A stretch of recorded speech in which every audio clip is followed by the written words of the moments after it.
મને બધાએ ખૂબ સાંભળ્યો છે. હું વિનંતી કરવા આવ્યો છું.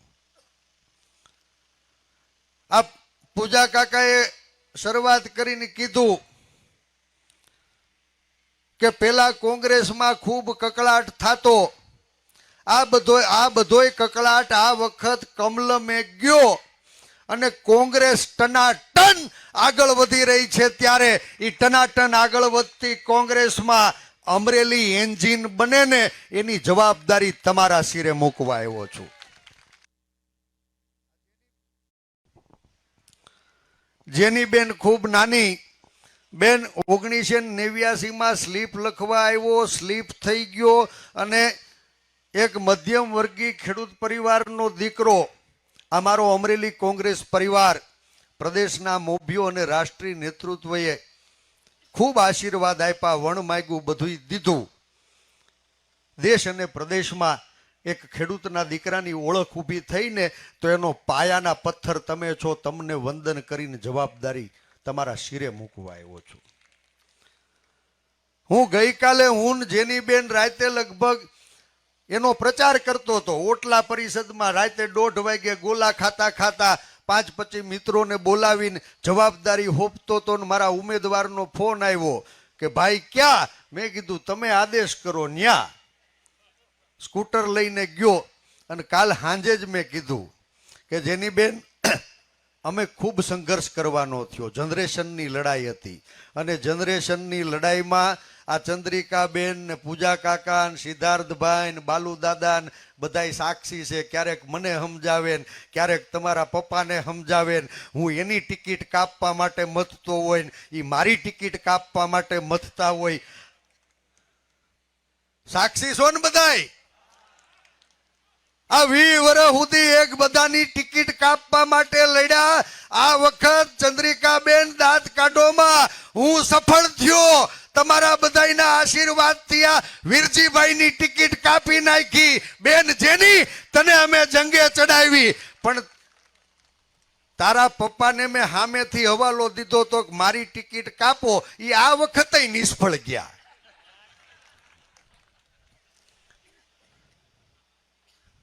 આ વખત કોંગ્રેસમાં બધું જ હમું હુતર હાલું જાય છે. બાપ કોંગ્રેસ ટનાટન છે. 20 વર્ષના અનુભવ પછી આપણે બધા સુધરી ગયા અને આઈનો કકળાટ. આજ કમલમની કાર્યાલયે ગયો. અમરેલીમાં તો પૂજા કાકા અમરેલીનું પાદર એનું સાક્ષી છે. ભાજપ વાળા બાંધ્યા. ક્યાં બાંધ્યા? તો કે અમરેલીમાં બાંધ્યા. કઈ જગ્યાએ બાંધ્યા? તો કે ભાજપની કાર્યાલયે બાંધ્યા. કોણ કોણ બાંધ્યા? તો કે ભાજપ વાળા બાંધ્યા. કોણે માર્યા? તો કે ભાજપ વાળાએ માર્યા. કોણે માર ખાધો? તો કે ભાજપ વાળાએ ખાધો. એનાથી માર ખાધો? તો કે ભાજપના ઝંડા વાળા દંડાથી માર ખાધો. 15 જણાને તો હોસ્પિટલે દાખલ કરવા પડ્યા અને 15 જણાને હોસ્પિટલે દાખલ કર્યા ને એ અમરેલીનું પાણી બેન આજ અમરેલીના સીમાડા મૂકીને બહાર જાય ને તો ગમે અહીંયા ઓળખાઈ જાય. અને ઈ બદલાયેલી પરિસ્થિતિમાં સૌરાષ્ટ્રનું પાટનગર રાજકોટ આજ રણ મેદાન બન્યું છે. અને આ દેશની દીકરીઓ એ રાજકોટના પાદરમાં રણચંડી બની દેશની દીકરીઓના દામનને જેને દાગ લગાડવાનો પ્રયાસ કર્યો ને એની સામે શસ્ત્રો સજાવ્યા છે. આજ ચૈત્રી નવરાત્રીના પવિત્ર દિવસો ચાલી રહ્યા છે. હે શક્તિ સ્વરૂપ, ત્રીજી આંખ ખોલવાનો સમય પાક્યો છે. આ લડાઈ જેની ઠુમર જીતે એના માટેની નથી. આ લડાઈ દેશના બંધારણને બચાવવા માટેની લડાઈ છે. આ લડાઈ દેશના સંવિધાનની સુરક્ષા માટેની લડાઈ છે. આ લડાઈ ગુજરાતના પનોતા પુત્ર દેશનો તાજ જેને કહેવાય ને એવા આપણા સરદારના સ્વાભિમાનને જેને ઠેસ પહોંચાડીને એને સબક શીખવાડવાની લડાઈ છે. આ લડાઈ જેની ઠુમર તારી લડાઈ નથી. આ લડાઈ આજ મારો જે ખેડૂતનો દીકરો પરસેવો પાડે ને એને પોષણક્ષમ ભાવ નથી મળતા. ઉત્પાદન ખર્ચ વધતું જાય, પોષણક્ષમ ભાવ ન મળે. મારો ખેડૂતનો દીકરો એના ઘરનું પાલન પોષણ કેમ કરવું ને એ પરિસ્થિતિ માંથી ખેડૂતોને મુક્ત કરાવવા માટેની લડાઈ છે. મારી બહેનો, ખેડૂતના દીકરાને પોષણક્ષમ ભાવ નથી મળતો. તમે રસોડે કરિયાણું ભળવા જાઓ તો કાંઈ સસ્તું નથી મળતું. આ વચ્ચેથી મલાઈ કોણ તારવી જાય? આ મલાઈ તારવી જનારા લોકોને ઓળખવા માટેની આ લડાઈ છે. આ લડાઈ મારો ભણેલો ગણેલો યુવાન બાપ લાખો રૂપિયા ખર્ચીને એ નોકરીઓ ગોતવા માટે જાય, દર ભટકે અને પરસેવો પાડવો, ક્યાંય નોકરી પણ નથી જડતી. અને નોકરીના વાકે બેનું અમારા ગામમાં તો કેટલાય ભાઈઓને ટાણું સાંડી ગયા, છોકરી નથી મળતી. નવી નોકરીઓ તો નથી મળી બાપ. આજ કર આતંકવાદના પાપે નાના વેપાર ધંધા ભાંગીને ભૂકો થઈ ગયા છે. ફેક્ટરી કારખાના બંધ થઈ રહ્યા છે. અને પરસેવો પાડનારા કેટલા યુવાનો એ બેરોજગારીના ખપ્પરમાં હોમાઈ રહ્યા છે ને. ત્યારે બેન, આ લડાઈ તારી લડાઈ નથી. આ લડાઈ આ દેશના, આ રાજના, આ જિલ્લાના દરેક યુવાનની લડાઈ છે, દરેક મહિલાની લડાઈ છે, દરેક કિસાનની લડાઈ છે. અને છેલ્લી વાત કહી દઉં છું, આ ભાજપવાળા ભડના દીકરાઓ હજી પાછા નથી વળતા. પંચાયતથી પાર્લામેન્ટ સુધી ભાજપ, સરપંચથી સંસદ સુધી ભાજપ, કોર્પોરેશનથી કેન્દ્ર સુધી ભાજપ. ચારેય કોર અત્ર તત્ર સર્વત્ર ભારતીય જનતા પાર્ટીનું શાસન છે.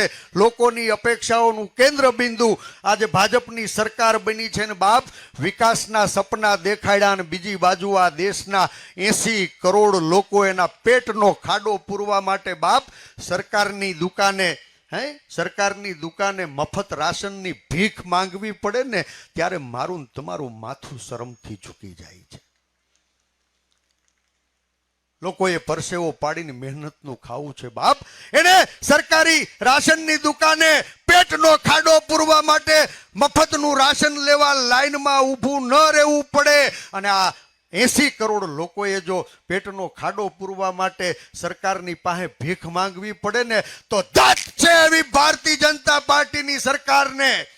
મારો નાનામાં નાનો માણસ એના સ્વાભિમાનનો રોટલો ખાઈ શકે ને એવી વ્યવસ્થાના દરવાજા ખોલવા માટેની આ લડાઈ છે. અને આ લડાઈમાં આજ અમરેલીના આંગણે તમારો કાર્યકર્તા એક વિનંતી કરીને વાત પૂરી કરી દેવાનો. મેં તો વરદી પહેલા કીધું હતું કે આ વખત ઉમેદવાર કોઈ પણ હોય, પરેશ ધાનાણી એનો અણવર. પણ બદલાયેલા સંજોગોમાં મારા રાષ્ટ્રીય નેતૃત્વને એમ લાગ્યું કે ભાઈ, તારા ખેતરમાં તો તે વરદથી ખેડ કરી છે, સેઢા મોસમ લેવી જરૂરી થઈ છે. અને એટલે આ અમરેલીનું પાદર છે. અમરેલી સંસદીય મત વિસ્તારમાં કોંગ્રેસ પરિવારના બધા જ હાકમ જેવા આગેવાનો, કાર્યકર્તાઓને વિનંતી કરું છું કે બાપ, બદલાયેલા સંજોગોમાં રાષ્ટ્રીય નેતૃત્વએ સેઢા મોસમ લેવાની મને જવાબદારી હોપી છે.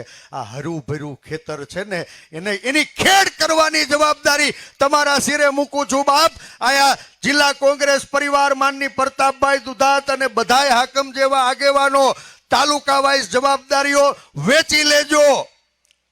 અને તમને જે સાહ હોઈપો હોય ને એ જ વખવડું લેજો. બાજુના સાહમાં દાંતડી હાંકવાની જરૂર નથી. આ ઘરનું ખેતર ચોખ્ખું રાખજો. હું સેઢા મોસમ લઈને પાછો તમારી વચ્ચે આવવાનો એ મને વિશ્વાસ છે. મારો રાજકોટ કોંગ્રેસ પરિવાર છે ને, એ પ્રેમનું નોતરું કાઢવા અમરેલીના આંગણે આવ્યો તો. બેન, આ અમરેલી જિલ્લા કોંગ્રેસ પરિવારનો દરેક કાર્યકર્તા 18 વરણ એના આશીર્વાદથી એના પ્રેમની પટ્ટી બાંધી અને રાજકોટના રણ મેદાનમાં માછલીની આંખ વિંધવા જાઉં છું. તમારા પ્રેમની પટ્ટી છે ને, એ મને આર પાર સફળતા દેખાડી રહી છે. સ્વાભિમાનની રક્ષા કાજે તમારા પ્રેમની પટ્ટી બાંધી અને રાજકોટના રણ મેદાનમાં આજ બપોરે 1 વાગે બેન ફોર્મ ભરી લે એટલે આપણે સવે અહીંથી માં કાગવડવાળી ખોડલના દર્શન કરી અને રાજકોટ કોંગ્રેસ પરિવાર સાથે કાર્યક્રમને આગળ ધપાવવાના છીએ. આપ સૌ માના આશીર્વાદ લઈ અને બેન જેની ઠુમર જે જવાબદારી સોંપે એ નિભાવજો. કોઈ ખેતર પડું રેઢું મૂકતા નહીં, સાહ ચોખા કરવાનું ચૂકતા નહીં. તમે અહીંયાથી જ્યાં ફોન થતા હોય હગાવાલા મામા માસી ફઈ ફુવા જાયભાઈ મિત્રો એને ફોન કરીને કહેજો કે બાપ અમે ખેતર ચોખ્ખું રાખ્યું છે, આ શેઢા ભેળાઈ ગયા ને એક હાથીને તમારી ત્યાં મોકલો છે, એક હાથીને તમારી ત્યાં મોકલો છે. 20 વર્ષ અમરેલીમાં હાથીપણું કર્યું અને તમને એમ લાગે કે તમારા હાથીએ આ ખેતરને ભેળાવા દીધું નથી તો આ શેઢા ચોખ્ખા કરવાના છે. તમે અહીંથી ફોનથી ભલામણ કરશો ને મને વિશ્વાસ છે કે મારો રાજકોટ કોંગ્રેસ પરિવાર એ પડકારોને ઝીલશે, પડકાર ઝીલવા માટે સક્ષમ છે.